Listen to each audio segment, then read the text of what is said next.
உங்கள் favourite TV ஷோக்களை இனி miss பண்ண தேவையில்லை. ZEE5 இல் முற்றிலும் இலவசமாக காணுங்கள். இங்கேயும் எப்பொழுதும். ஆறுதலா 2 வார்த்தை பேசுறதுனால என்ன ஆயிடப்போகுது சொல்லு? நீ பேசினா அவ மனசு கொஞ்சம் ஆறுதலா இருக்கும்னு தானே பேச சொல்ற. அது முடியாதுங்கிற. நீ இப்படி பேசுவேன்னு நான் வீரா, நீ வா. நில்லு.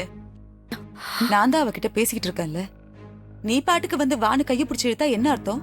என் தங்கச்சி கிட்ட நான் பேசணும், நான் கூப்பிட்டுட்டு இருக்கேன். அதுல உங்களுக்கு என்ன பிரச்சனை? ஓ, இப்ப நீங்க எல்லாம் அக்கா தங்கச்சிங்க ஒன்னாயிட்டீங்க. இந்த வீட்ல நான் மட்டும்தான் வேத்தாள் ஆயிட்டேன்ல. வள்ளிமா, என்ன பேசிட்டு இருக்கீங்க?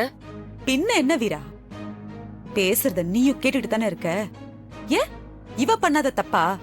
இவ உன் அக்காங்கிறதுனால தானே இவ பண்ண தப்பெல்லாம் மன்னிச்சு இவகிட்ட நீ சகஜமா இருக்க. ஆனா ஒரு தப்பும் பண்ணாத விஜய் கிட்ட போய் பேசுன்னு சொன்னா உன்னால முடியாதுன்னு சொல்ற. அப்ப இதுக்கு என்ன அர்த்தம்?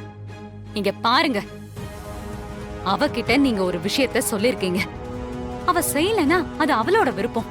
இதுல எதுக்கு சம்பந்தமே இல்லாம என்ன எழுத்து பேசுறீங்க? ஆமாமா, நீ ரொம்ப நல்லவதான்.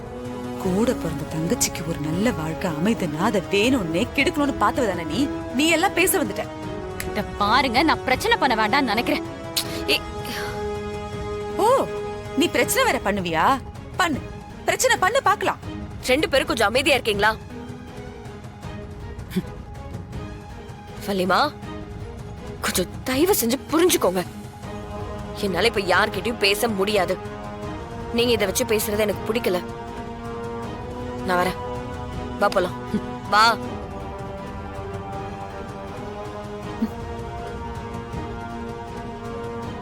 ZEE5 ஆப்பை டவுன்லோட் செய்து அனைத்து எபிசோடுகளையும் இலவசமாக பாருங்க.